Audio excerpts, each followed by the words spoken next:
ওই করি না বুলেট বোমা, ওই করি না বুলেট বোমা। আপনারা দেখছেন এখন সংবাদ 24, সাথে আছি আমি অহনা। মুসাব্বির হত্যার প্রতিবাদে উত্তাল রাঙামাটি, খুনিদের গ্রেপ্তারে চরম আল্টিমেটাম। মোহাম্মদ কামরুল ইসলাম, রাঙামাটি জেলা প্রতিনিধি। ঢাকা মহানগর উত্তর স্বেচ্ছাসেবক দলের সাবেক সাধারণ সম্পাদক আজিজুর রহমান মুসাব্বিরকে গুলি করে নির্মমভাবে হত্যার প্রতিবাদে পাহাড় এখন উত্তাল।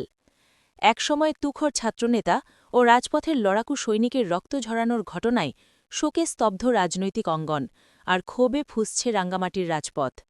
শনিবার বিকেলে রাঙ্গামাটি জেলা স্বেচ্ছাসেবক দলের উদ্যোগে আয়োজিত বিশাল বিক্ষোভ মিছিল ও প্রতিবাদ সমাবেশ থেকে এক সুরে দাবি উঠেছে, খুনিদের অবিলম্বে গ্রেপ্তার করে দৃষ্টান্তমূলক শাস্তি দিতে হবে, নতুবা কঠোর আন্দোলনে অচল করে দেওয়া হবে দেশ।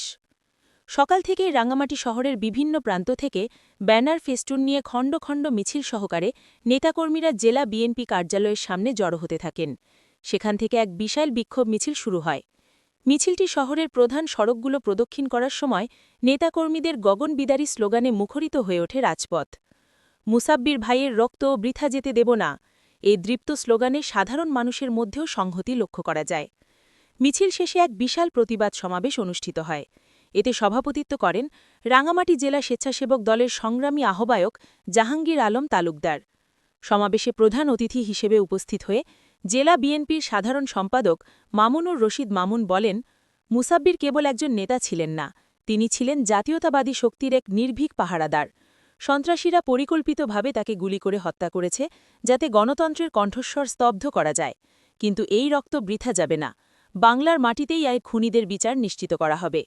বিশেষ অতিথির বক্তব্যে জেলা বিএনপির সাংগঠনিক সম্পাদক সাইফুল ইসলাম শাকিল বলেন, সন্ত্রাসীদের কোনো দল নেই, যারা দিনে দুপুরে গুলি চালিয়ে মানুষ হত্যা করে তাদের আড়াল করার সুযোগ নেই।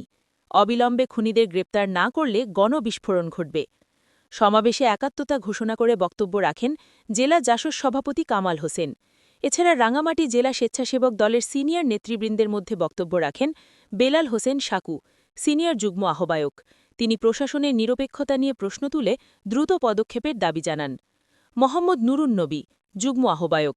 তিনি তৃণমূল কর্মীদের ঐক্যবদ্ধ থেকে আন্দোলনের প্রস্তুতি নেওয়ার আহ্বান জানান। কাজিমুল ইসলাম হাসান, আহ্বায়ক কমিটির সদস্য। তিনি এই হত্যাকাণ্ডকে রাজনৈতিক ষড়যন্ত্র হিসেবে অভিহিত করেন। সভাপতিত্বের বক্তব্যে জাহাঙ্গীর আলম তালুকদার প্রশাসনের উদ্দেশ্যে বলেন, আমরা আর কোনো আশ্বাস চাই না, আমরা দৃশ্যমান অ্যাকশন চাই। আজিজুর রহমান মুসাব্বিরের খুনিরা যতই ক্ষমতাধর হোক, তাদের আইনের আওতায় আনতে হবে। রাঙ্গামাটির মাটি থেকে আমরা শপথ নিচ্ছি, বিচার না হওয়া পর্যন্ত আমাদের সংগ্রাম থামবে না। সমাবেশ শেষে নেতাকর্মীরা মুসাব্বিরের বিদেহী আত্মার মাগফিরাত কামনা করে দোয়া করেন। তবে শান্ত পরিবেশের নিচে যে আগ্নেয়গিরির মতো ক্ষোভ জমা হয়ে আছে, তা পরিষ্কার ফুটে উঠেছে আজকের এই স্বতঃস্ফূর্ত গণমিছিলে। করি না বুলেট বোমা, ওই করি না বুলেট বোমা। আমার ভাই বলল কেন, প্রশাসন জবাব দে। আমার